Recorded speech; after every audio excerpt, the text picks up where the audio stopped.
All right, everyone, thank you so much for coming to the Sport Court. This is an exciting 30 minutes with 3 leaders from the world of sport, intersecting tech, the fan experience, and the new athlete experience. My name is Jasmine Maietta. I'm the founder of Round 21, here with Matt Novogratz from Candy, Darren Glover from Vayner Gaming, and Chukwukere Ekeh from Coinbase. So big round of applause. It's midday for our 3 guests, and we'll get right into it. So building the new fan and athlete experience is literally unfolding and happening before our eyes. To kickstart this, fellas, I'd love for you to introduce yourselves. Tell the folks here a little bit about your athlete playing experience and your favorite team as well. So how you got here, and a little bit about your own fandom. So Darren, I'll start with you. Hello everyone, Darren Glover. Should I start with the answers to the questions? Played basketball in college, played on the Nike circuit when I was in high school, got a full ride scholarship to Augustana University, did Division II school in Sioux Falls. My favorite team now, it's not the Minnesota Timberwolves. I don't know, I follow players. I'll say the Grizzlies. The Grizzlies are the Bucks. I'm a big small market fan. How I got here, was always a basketball player, got into marketing, worked at an advertising agency in sports and entertainment, found the business side of gaming, decided to take my career that direction. And since then, I've been working at VaynerSports for the last couple of years. We represent a huge portfolio of talent across the NFL, the MLB, UFC, and then on the gaming front, the kid that won the Fortnite World Cup, his name is Booga. If you have any gamers in here, that's my client. So I help connect our talent, my gaming clients, but also our athletes, helping them understand how to get into gaming. Every new draft class in college going into the pros, there are more and more of them that use gaming as a way to decompress, but also they're looking for opportunities for how to leverage gaming to build sponsorships, marketing, partnerships, investments, et cetera, et cetera. So that's me. Hey, and I'm Matt Novogratz. I played college football. I'm a humongous fan of the Baltimore Orioles, the Washington Commanders, WWE, all things Planet of the Apes, He-Man. I can go on. I'm a collector of all things, so it's fun being in this space. I got my start working on Wall Street on trading desks for about 15 years. Then I joined Galaxy, where I looked at all things kind of in the sports and blockchain space, which got us on the path of Candy. We were working on this business for a while. Then we met up and partnered up with Fanatics, figuring those 2 powers together made a lot of sense to get this, industrial grade digital collectibles fan engagement company underway. We then partnered up with Gary Vee as well to bring the Avengers to full force. It's been a lot of fun. Really excited for this panel. Chukwukere Ekeh, most people call me AK. I'm a little bit taller than most. Played a little basketball at the collegiate level, but I work for Coinbase doing brand partnerships. Have an interesting background in actual bank marketing, and then work for marketing agencies, and so kind of converting those 2 into one. And really interested in just bringing this next 100 million users into crypto. If you've bought any crypto, Coinbase was probably where you started. And as we go into Web3, we believe we're building the platforms to help everyone else come in.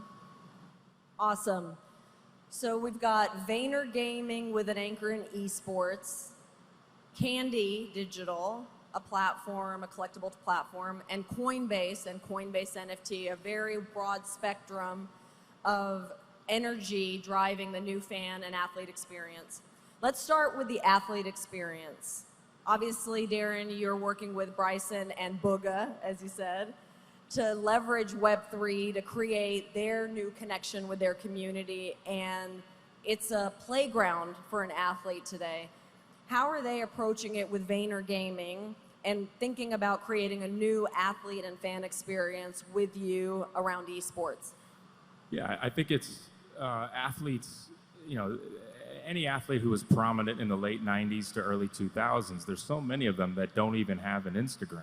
they didn't keep up with the times on how to become relevant to cultivate their fan base. And where are your fans, and how do you show up there, and how do you talk to them in addition to just playing every other night and doing your post-game press conference, and that's it. So I think it's the idea that athletes are comfortable with social media, but now social media is becoming the archaic method that everything is static.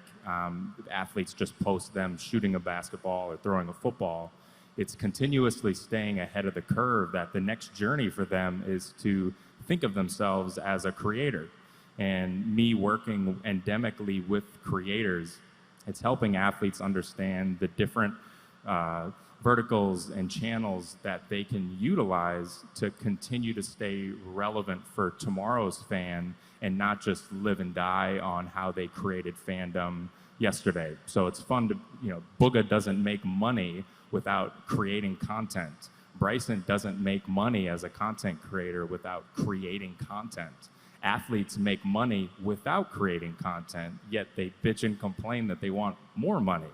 Well, I'm helping them understand that you need to be proactive with your content and helping introduce them to some of these new channels. But then also from a Web3 angle, that's going to be your fan bases. They're all going to have a Coinbase wallet. They're all going to have their own NFTs, and they're going to be traveling Web3. As an athlete, if you don't show up, you're going to be left behind, or you're just going to continue to bitch and complain about not getting any opportunities. And are you feeling like the athletes have an understanding of that new dichotomy of being an athlete and a creator? I think they get it, but athletes don't want to, like most of them, and I'm labeling a lot, and I'm friends with athletes, and I'll tell this to their face, they're lazy. They're very, very active in what they love to do on the court or field. And once they leave that facility, they expect things. They expect their agent to get them things. They expect their manager and their business guy to get them investment opportunities.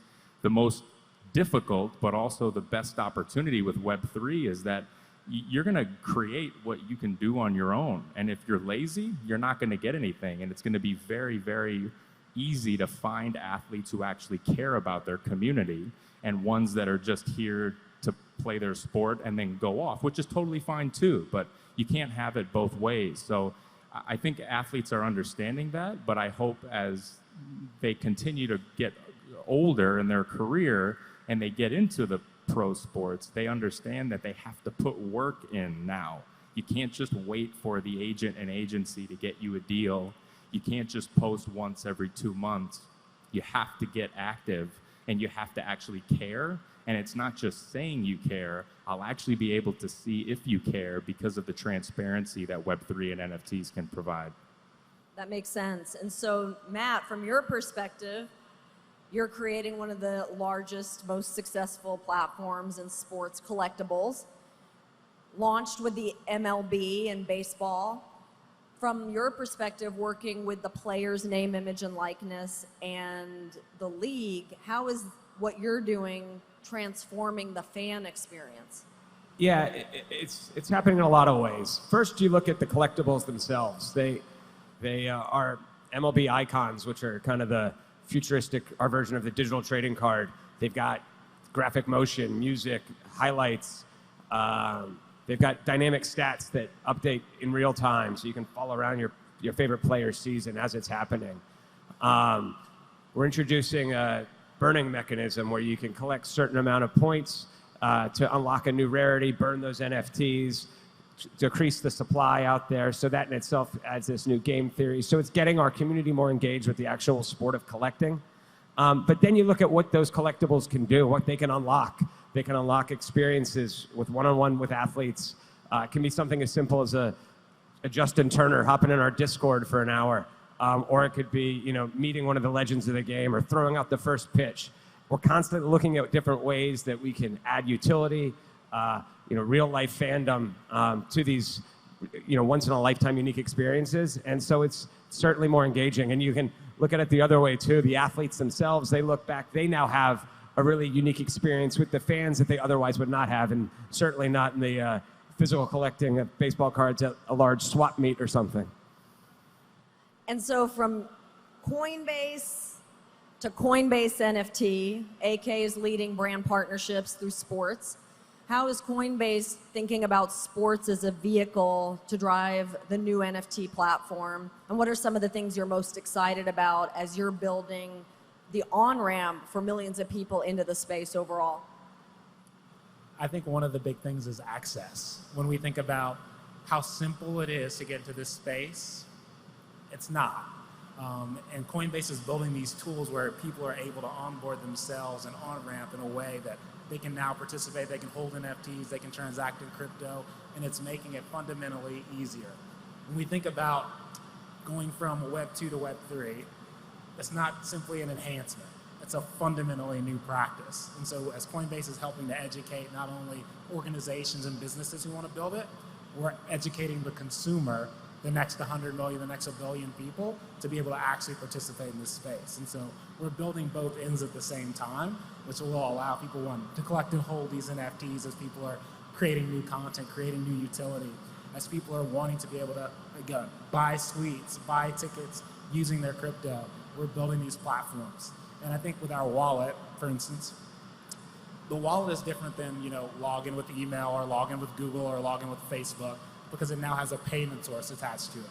So it becomes this seamless, this functional thing that, wow, once you have this set up, you can transact in so many different areas and different places simply. What's one of the activations Coinbase has done in sports that you think is a good example of using sports as the context to talk to the community about NFTs?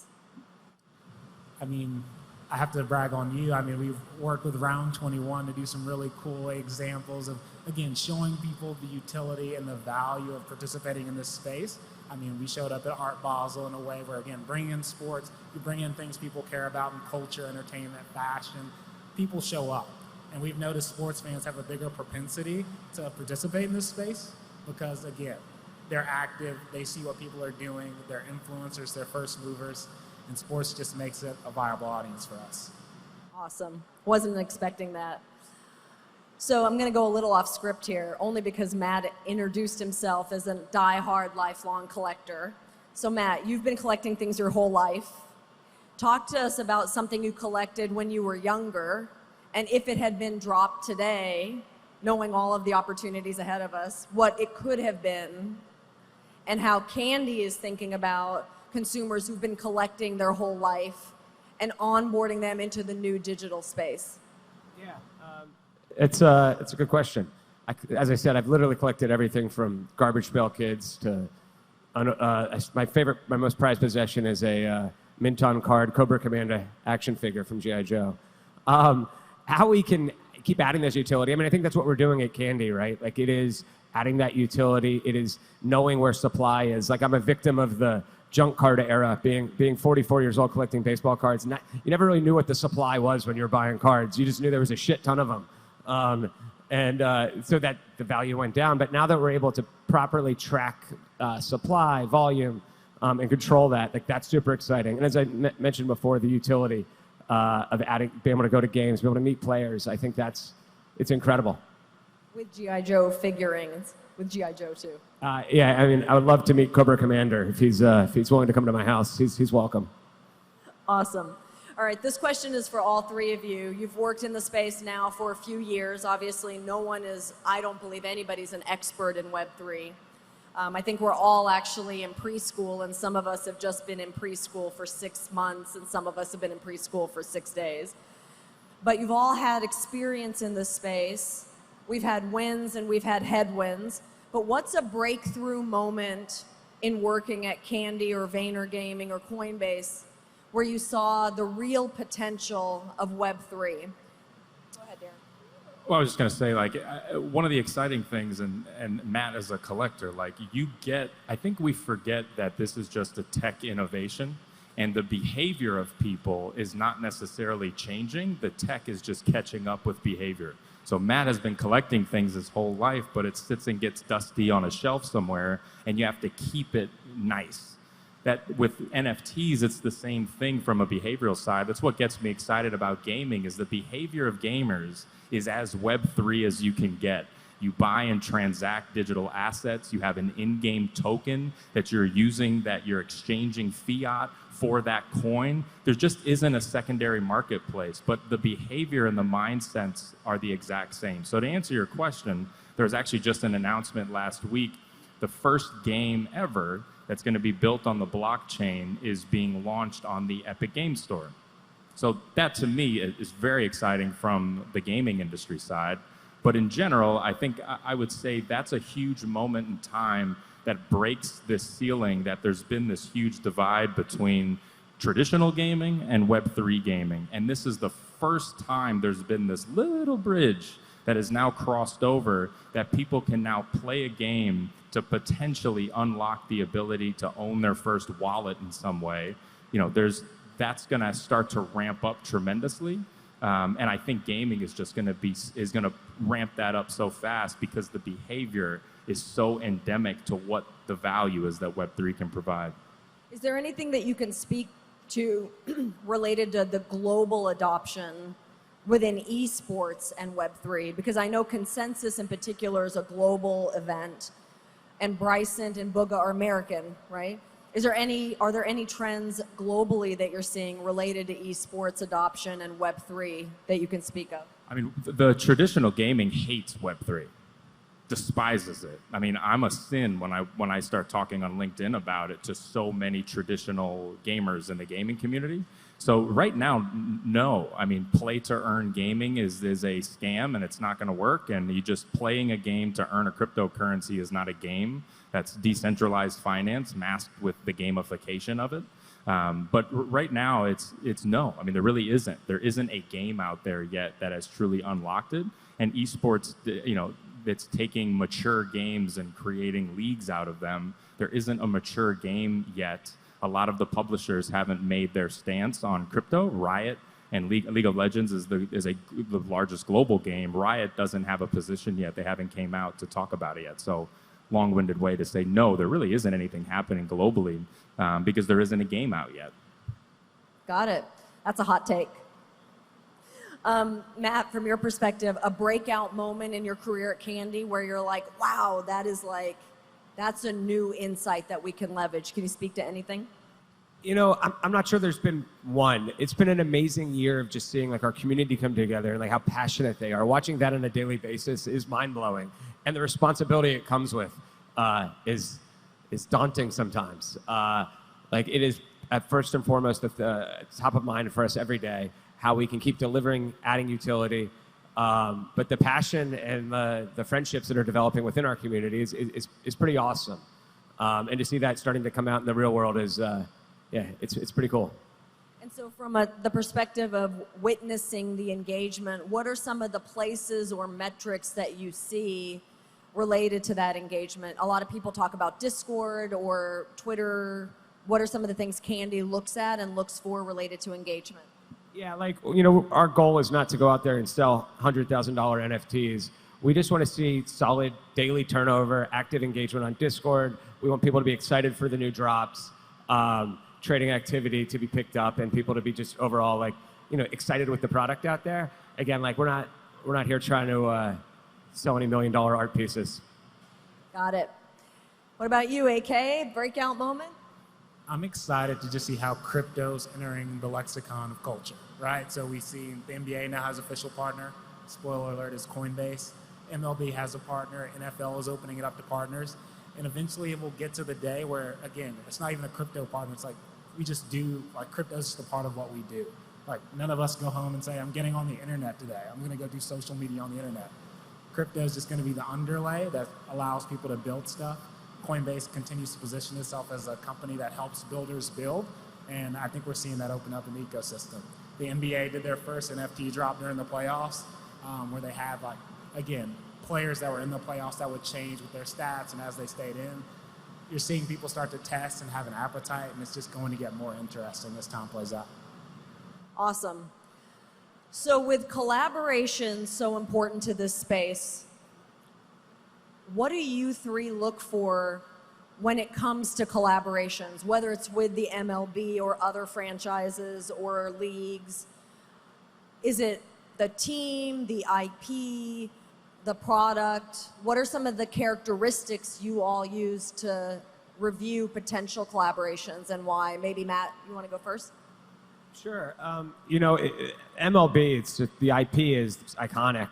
It's trusted. Certainly in this space to be a trusted name goes a long way. You know you're getting something officially licensed. What we get from a marketing side from MLB is also incredible. The teams are the ones that we're able to pull off these experiences like first pitches, and with the Dodgers, we got a physical ring for the person that won the auction for the NFT ring. So this could not be done without these types of partnerships. Plus, you just look at the hundreds of millions of fans around the world. It makes it a little easier to get our message out there. In terms of what we look for, sports make sense for NFTs because there's already communities that exist. There's been communities for generations of people collecting Green Bay Packers jerseys.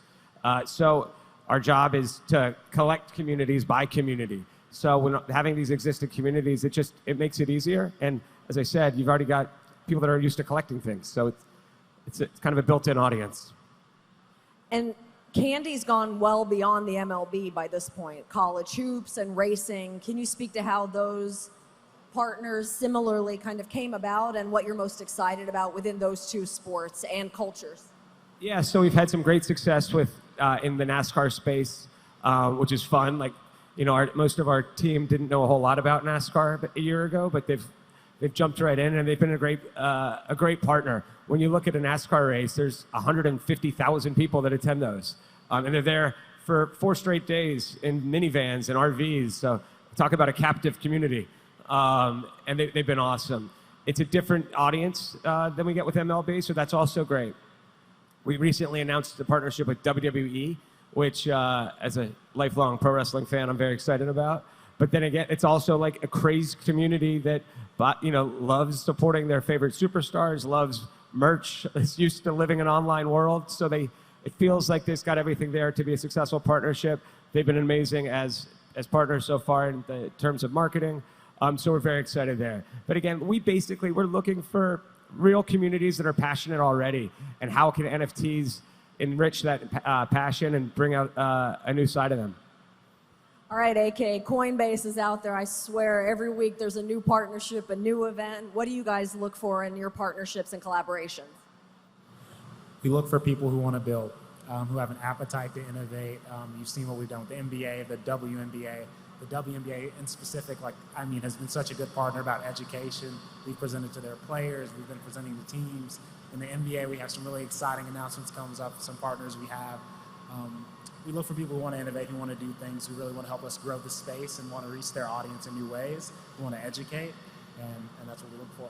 Has there been one partnership where at face value there was either a little bit of or, it's going to be a partnership like this that ended up turning into something else? I know you do a lot with the hundreds as a company, but has there been something that really surprised you when it came to a partnership? And if you can share a little bit about that. I think all of them always surprise me just a little bit. We also have partnerships with United Masters, and they're actually helping to pay artists in crypto who want to, again, build their own communities, do some new things. Again, it always kind of excites me and opens me up when I, see a partner who wants to take something we're doing and what we've built in a product and scale it in a new way. So every partnership does that. The United Masters partnership shows the intersectionality of music and sport as well, which is a part of everything. And I think that intersectionality in the crypto space is one of the most magical things. Darren, from your perspective, VaynerSports, Vayner Gaming, Vayner Media overall has really been rooted in collaborations, and Gary's point of view of everyone can win. How do you look at partnerships and being also a steward of Booga and Bryson's opportunities in the Web3 space? I won't speak for the large, I'm not going to speak for Gary, but the idea around what we look for from a talent perspective is, and what excites me about Web3 is that there's not going to be a lot of cash grabs. The idea of here's a can of water, I want you to post it on your Instagram, do a hashtag, and now you're getting paid to do it. I think the brands are getting smarter that they don't really see that value in general. And as we start to engage in different Web3 type partnerships, it's finding partners that also believe in that and understanding that if we do this, it has to be a long-term vision of the 100 people or the 500 people that end up buying this NFT, it's understanding that this isn't a one-off, that these shouldn't just go away, that this is your community. If for whatever the reason is, whatever the messaging, whatever that connectivity is of why we're doing it, it can't just go away. It has to be an ever-evolving, living and breathing item. And it's not always going to be perfect, but that's what we're looking for, are folks that understand that it's living and breathing, that even if we announced an NFT today with a specific athlete, that it might be totally different 24 months right now. But that NFT and the folks that own that NFT are not going anywhere. It's not going to get lost on the shelf like some of the old school collectibles. It's there forever. So how do you leverage that to the best of our ability and making sure that whoever the brand is or the partnership also sees that purview and timeline? Couldn't agree more about the longevity. So we have about 5 minutes left. I'm going to flip the switch a little bit. Just because we have microphones in our hands doesn't mean we don't listen. So when you think back maybe a year ago, what piece of advice did you get from someone in the space as you were embarking on what is now clearly a revolutionary shift in how fans and athletes are engaging? What was some advice you got in case it helps some of the people listening today?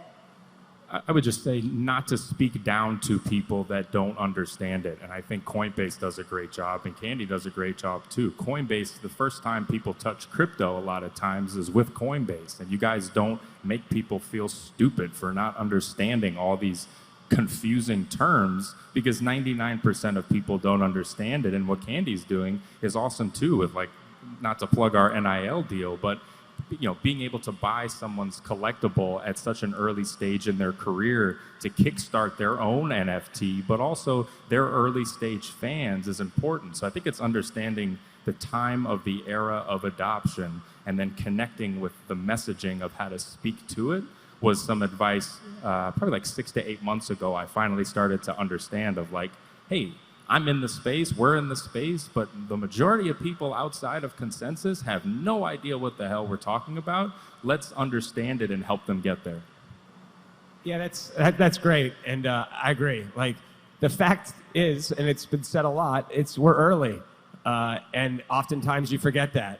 You forget it because you're surrounded by NFTs 24 hours a day, and it's hard to turn off the noise sometimes. I mean, I check Discord at 2 a.m. every single night, pretty much.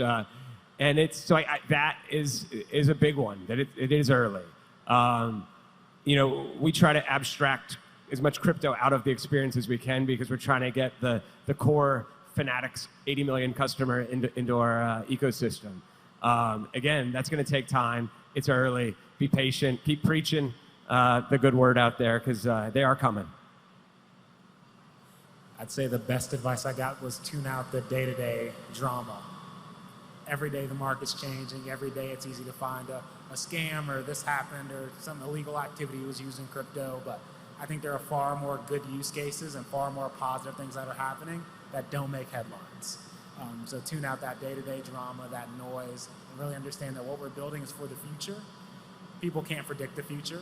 As we've seen before, when we're going from 0 to 1, no one knows what that 1 looks like. So again, stay focused.